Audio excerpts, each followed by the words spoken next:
These 5 hot takes, yeah! Okay, so we're here with James Bay, the uber talented, and these I'm thinking about calling this series Dave's Faves. Dave's Faves, 5 songs faves. So I want you to just kind of give me like the flyover. Give me the background on these 5 songs.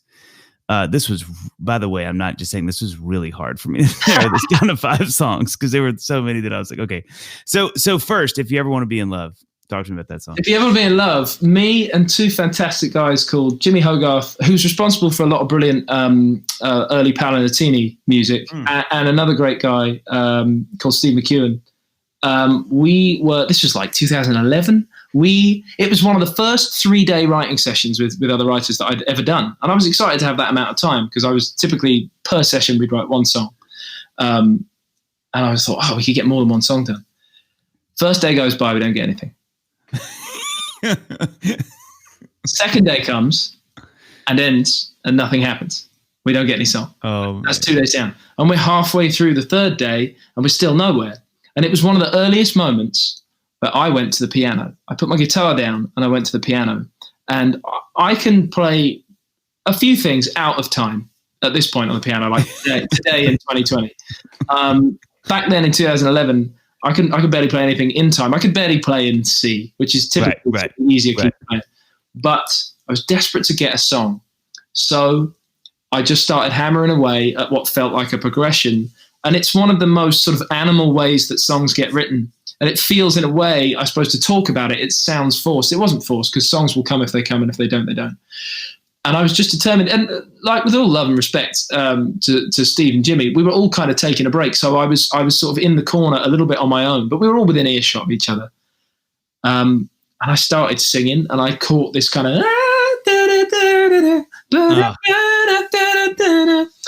the things I'm telling you about this song are not so much about the sort of subject matter. I suppose I wrote it about. It wasn't long since I'd moved out, and all my friends had moved away from our hometown, and we were all coming back now and again for the odd week to sort of see each other. And it was about that typical scenario where 2 people who once had a thing when they were like 17 were seeing each other again and going, "Hey, I wouldn't mind trying that again." And it was, I'll come around if you ever want to be in love. Like for real, if you want to be in love, because that was the good thing. Right. But so the song got written, and here's the last thing I'll tell you about it. Kind of long-winded, but I wrote the chorus. We wrote the chorus there because it was the first thing that I came up with. And then we got a verse that felt adequate. And then it was getting ready for dinner time and we had to leave.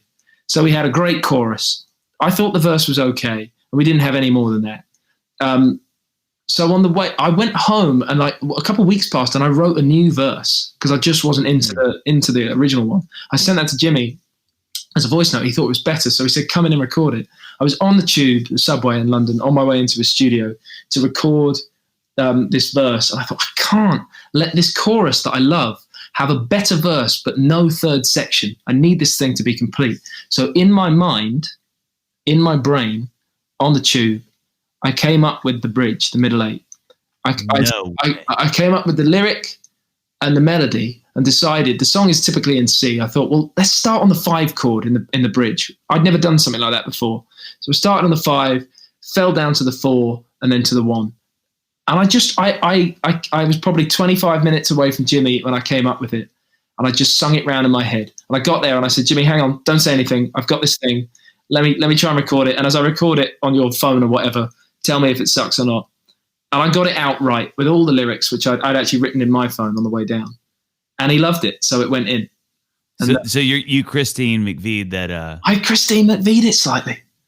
So you know what I love about that song? It actually, you just lifted the hood to make sense of it, is the feel. Because it's one of the hardest feels, this sounds crazy, for me to write on guitar is in it. Yeah, the real straight. But knowing that you started on piano makes so much sense. I was going, dow, dow, dow, dow, dow, dow. Yeah. Bow. It was very like hammered out, kind of really basic, like bad piano player stuff. Because it's so fun to play to on guitar, but writing those songs for me where you're just going, it's so hard. And I have to hand it to Jakir, who recorded this song. I play that song live with a 12-string, with a Gibson 12-string acoustic. Oh, yeah. It's beautiful and jangly, and I love it. Yeah.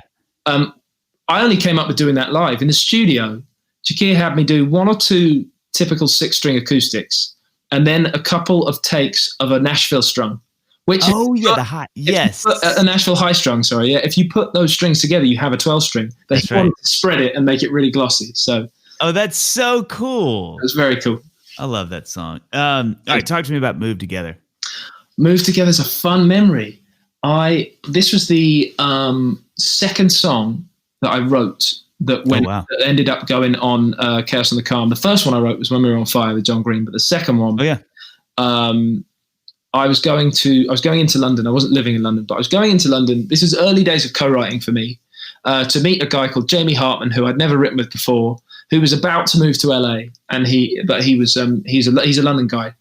And I went to this really bizarre studio that was like painted interior. The interior was like silver and orange. It looked like a spaceship inside, which is the last place you'd think someone would write Move Together in. But you'd think someone would write it in like Neil Young's barn or something. Anyway, and that's where I wanted to write it, because what happened is like I was getting ready to leave, and typically with co-writes at this point, the move was to sort of turn up with a couple ideas in the bag that was sort of the start of something maybe, and I didn't have anything all week before, and then the day before, and then the night before, and then the morning of. I was still stressing about it, and this is one of these crazy moments. They very rarely happen, and a few wonderful things happened on this day. But I was tying up my shoes before I left the front door. I knelt down, and then as I knelt down to the floor,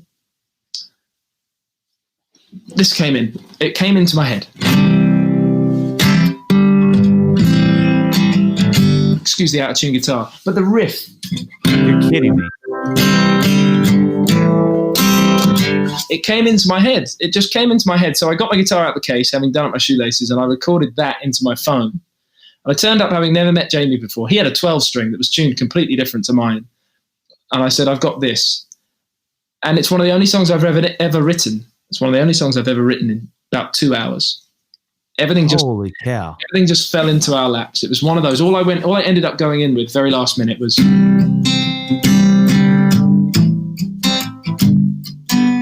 That's all I had. And I remember Jamie was so fluid with it. He just went, no. Because I told him about a scenario the night before where me and my girlfriend had a bit of a falling out, and we were living in her parents' house, and it was a difficult sort of dynamic, as anyone can imagine. We were trying to just be with each other through all of this stuff.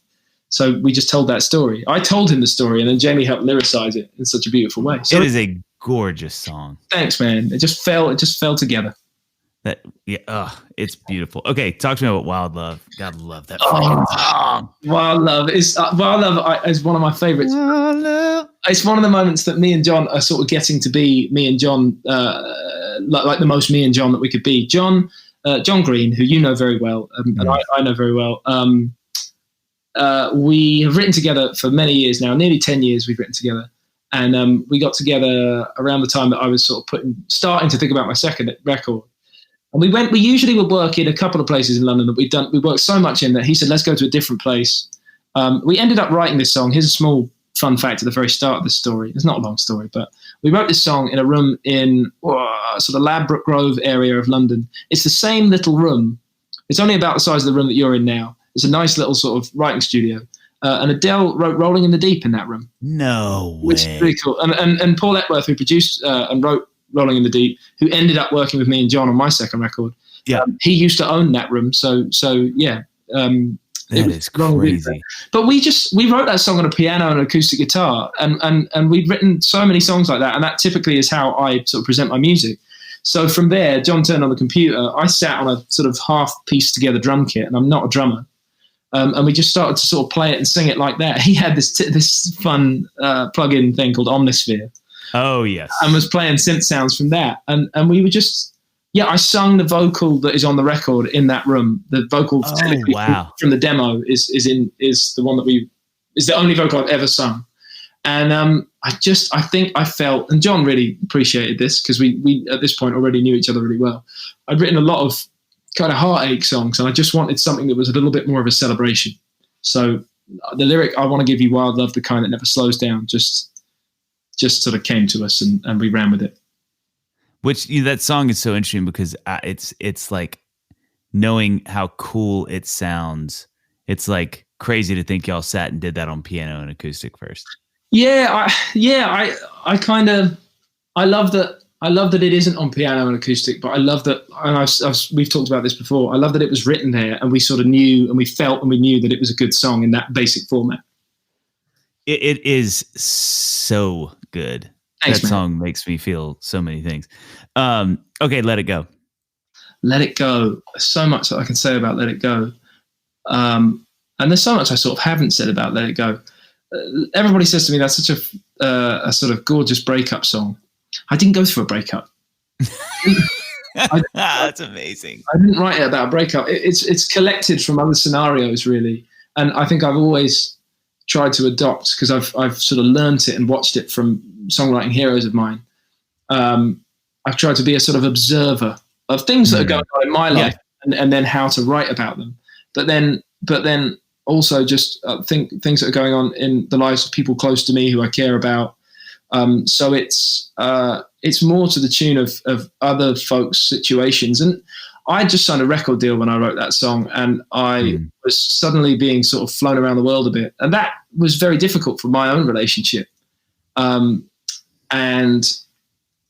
so, of course, in that respect, it's about a testing of the relationship, and people, individuals in a relationship wanting all sorts of different, quite big things, and those things clashing. And then this call, from my perspective, of let's let those things go. Let's refine. Let's go simpler. Let's take it back to the sort of the most important basics. So it's about that for me, and that's where it kind of came from. But other than that, Paul, who I've talked to you about Paul before. Paul Barry, who I wrote the song with, had something like this. He kind of had these moves, and I'd been doing a lot of moves like that myself as well. The last thing from the whole session was this. I came up with this because I wanted it to be a bit Coldplay. I love that line. I sort of was thinking about, I was listening to Parachutes by Coldplay a lot, and I feel like they did a lot of those dreamy, twinkly guitar lines. But so then you just changed what Paul was doing to do the more the. I went more sort of straight. I was only ever going to, at this point in my mind, play it solo, so I wanted it to be more sort of rigid and rhythmic. So it got very sort of straight. That's the chorus. Let it go, let it be. I love that minor too. So it's all of that stuff. But there was a huge sort of Joni Mitchell inspiration going on. Oh wow, that's fascinating. I was listening to blues so much, and she's always very she's got that sweet little high voice, especially when she sings soft. Walking home and talking lows. I love all that. I'm actually, this guitar's tuned higher. To see in shows and even close with you. I love those little observations of life going on, and then finding sadnesses within it. Now we're sleeping at the edge, holding something we don't need. All this delusion in our heads is gonna bring us to our knees. So come on, let it go. Just let it be. One of my favorite lyrics in it is everything that's broke, leave it to the breeze. That idea. I love that. Love that. Leave it, like throw it like leaves in a passing breeze or something. I like that. So when I have a few questions about this song. When you wrote that, did you feel like, oh. You know, I didn't know what that feeling was or what it meant or anything, but yes, to be honest. Wow. That's amazing. I wrote 2 songs that week, and the other one was Best Fake Smile, which is very up-tempo. Wow. Big chanting chorus. And I looked forward to my label and my managers calling me to sort of tell me what they thought of those songs, and they all lost their minds for Best Fake Smile. No way. And I'm glad they did, and we used that song as a single in the UK. But I would say, you know, we're all on great terms about this, but I say, you know, what about the other one? I feel like that one's cool. They said it's a sweet little song, and like nobody was like throwing it in the trash. Everyone thought it was a keeper. Everyone thought it was a total keeper. The confession from everyone is that nobody saw it, and I didn't, because I didn't know what these were. No one saw it as a single, but it fans just reacted. People just heard it. I was going around America opening for people, doing a few shows, like first on the bill, and I would play it, and it would sort of make the room listen. You would see, you saw that from the stage, and the folks who were with me, managers and label folks that were at the shows, when they were at the shows, they saw it too, and it made people recognize, and that's the only thing it will, you know. So had you recorded it at that point? No, I hadn't recorded it. I recorded that with Jakia, but I hadn't. So how did y'all approach? Because I think one of the things, that song to me is bulletproof. Like, I think, in my opinion, if I am you and I write that song at the beginning of my career, I'm thinking I'm good at least for a couple of years. And I think too, because it's for me, it's everything I'm trying to write in the song. It's cool when you play it. Every guitar part on that song is so freaking cool. Thanks, man. Every melody's cool. The lyric too, to me, is you do one of my favorite things that songs can do, which is you're talking about how you feel without talking about how you feel on the verses. You're doing it without saying this is how images. I feel. Yeah, and everybody knows, talking low, like you're like, oh, I know how that feels. Like, even all those things, I know how you feel without you having to go like, I'm so in love. Yeah. I really enjoyed the moments, for example, writing the lyric, I used to recognize myself. It's funny how reflections change. Dude, I mean, that's what I'm saying. Like, to me, if I'm you, I get that song and I'm like, this is such a good way for me to announce myself to the world, because that song is freaking bulletproof. And even more, and this is one of the biggest deals, is when I sit and play this song, it's just as cool. Like, you're not having to go. I always laugh, like, you're not having to go with the song like, all right, everybody, imagine this is happening back on, and then the drums are, and then I'm doing that. You can just play it on guitar. We had a moment on the Ed Sheeran tour where, and in Germany, so it's my laptop. In Germany, we did 2 nights. It was so incredible. It was the biggest shows Ed had ever done. He was playing a place called I think Hockenheim Ring, I think it was called. It's a massive racetrack. Oh wow! Metallica, Michael Jackson, Tina Turner. They're the only people who've really played there because it holds so many people. He did 2 nights there. The first night there was 100,000 people, and the second second night there was 102,000 people. And I hadn't unmuted my guitar, but me and Andy, who plays guitar in my band, so I do this bit, and Andy at the intro of the song goes, and those play together. I hadn't turned off my guitar tuner, so we counted it in, and Andy went, and he stopped himself there because he realized that. So he was fast. He stopped himself there. All he played after we counted in was, that's all the audience got, and the crowd went crazy. Oh, that's the best. And it wasn't even my crowd, and it was wild, man. It was the wild. Is that not the craziest feeling? He played 2 notes, and they all knew what was coming, and it just made my heart leap. I mean, I somebody told me one time, and I still think this is such a cool way to think about songs, is that the guy told me, he's like, you want to write a song that 3 seconds in, people know what it is. It's really cool to even in my own little atmosphere have that sort of thing. And be able to experience that sort of thing. And I do appreciate, I'm so eternally grateful and recognize as I play around the world, at festivals or just at my own shows, what it is to have that sort of thing. God, it's incredible. It's such a cool thing. Well, and 2, and I'll say 2 more things. I think 1, it's just such a great first big single. In my opinion, because again, it's a cool guitar part. It shows everything. If I'm your A&R guy / manager, I am freaking out because I'm like, this is all I want people to see in James. But man, he can sing, he can play. The song is good. The parts are cool. It's like, it's all there. Yeah, and it took all of us a minute to realize that that's what we wanted, because I like to rock out and solo and I was trying to push that agenda.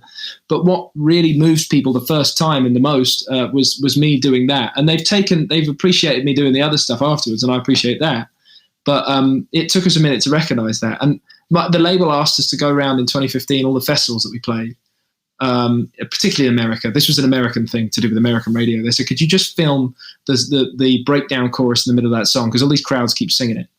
And I remember doing it outside lands on a smaller stage, not the smallest one, but one of the slightly smaller stages at outside lands in San Francisco. And there was a lot of people singing it. And we collected sort of 7 or 8 festivals of crowds singing the chorus in the middle of it. And it hadn't been on the radio. Jeez. It was just on YouTube and stuff like that. And I went to an iHeartRadio conference with my label, and the guy from the label who was promoting the weekend, who was enormous. And he said, and this is James, and he got me to play the song live in front of these guys. They're all executives. And then he played the little show reel of sort of few minutes of 7 or 8 festivals where the camera pans, the phone camera that we used, pans from me to the audience when it goes to the crowd at the middle of the song. And he showed them all singing the chorus. And then when the little video of all these different festivals finished, my guy from the label turned to the room of iHeart executives and said, they're all listening to the song already. They don't need your radio to play it. So everybody stand up. And everybody in the room stood up. He said, okay, sit down if you don't think you're going to play it. And the whole room stayed standing and applauded.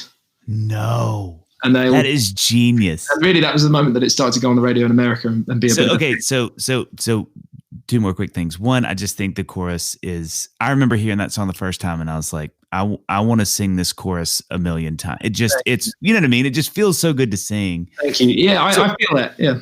It's just it's like I said, it's bulletproof. Last question about that one really quickly. How did you? Every time it comes on that I hear it, I'm always fascinated at how stark the production is.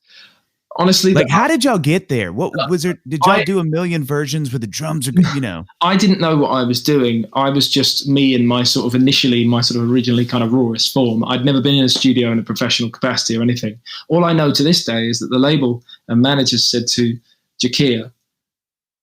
And they just sent him some demos, and he just sort of put his hand up because nobody knew who I was. And he said, "Sure, I'll do this." Wow, which was a dream for me because he was already a bit of a hero of mine for the music he'd made. They just said, "If you can, could you try and just stay out of the way of the song?" Wow, of that one particularly, all of it, but all of it. Gotcha. All of it, and they didn't sort of see that one necessarily as a single yet. So it was the mission statement for Jakir, who's a great producer and a fantastic engineer, and they just said, could you just try and stay out of the way of the song? Because we think they're special, and hopefully you hear that too. And I just think he did that really well. He let me and my bit of guitar playing sit at the front of the event, and he kept everything else sort of sparse. And even in hindsight, I sometimes, I wish there was more going on, but I know Jakir nailed it. And did you, at the time, did y'all, I mean, around that song particularly, was that like you kept pushing for things, pulling for things, or did y'all kind of have what it was and went, yeah, it's great? Slightly, it's a bit of a blur, but yeah, it was more the latter. It was more that everyone was interested in staying out the way of the song. Yeah, that's great. So yeah, there was a band called Half Moon Run, who are a great Canadian band, and then Jeff Buckley's kind of graced that whole record. Stuff in that music was my inspiration at the most, and the rest of it, and a bit of Coldplay, but that was it. Well, and here's the last song, and I think one of the other things that's so great when you listen to that record, and where Let It Go sort of lives amongst it, really is. It's what, as an artist, at least in my opinion, it's what you want. Where it's like, and I'm about to ask you about When We Were on Fire, but you think about that, you think about.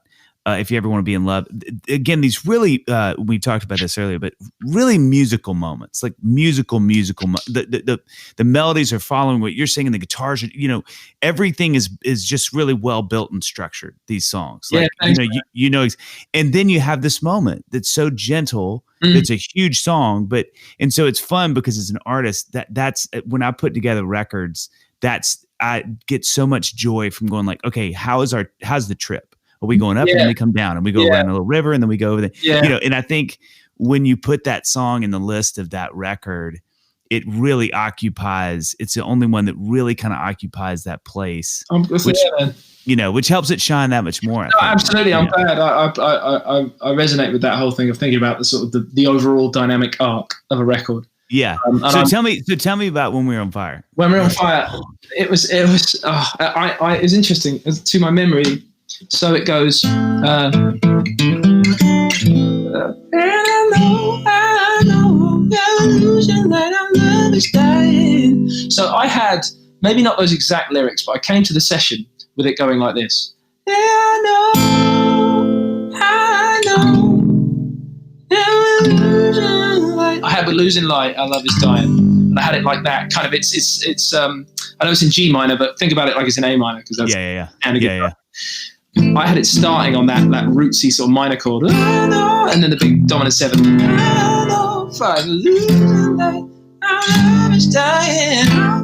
And John just helped rearrange it, really. And because there was always going to be so many chords in the chorus, he got us into that vampy place on the verse. Oh, that's cool. That's cool. It was 2011. The world had heard Rolling in the Deep and stuff like that, and we were all like trying to do something like that. And I have. In a little Olympus dictaphone that I still have. I've had it since about 2008. I was taking that thing around with me because this is before, we wrote this song before I had an iPhone.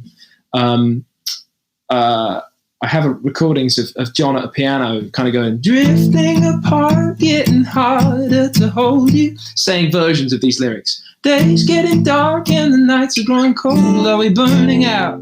And the way that he was playing it, you've got me in the background going, yeah, I like it, but I don't want it to get too pop.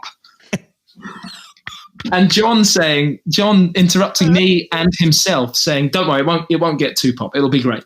That is genius. And he was very good at, he was the kind of guy who introduced me in a writing environment to sort of not only coming up with lyrics and chorus stuff or whatever, melodies obviously, but what am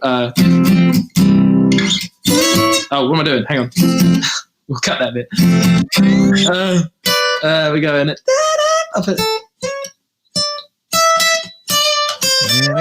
Yeah, sorry.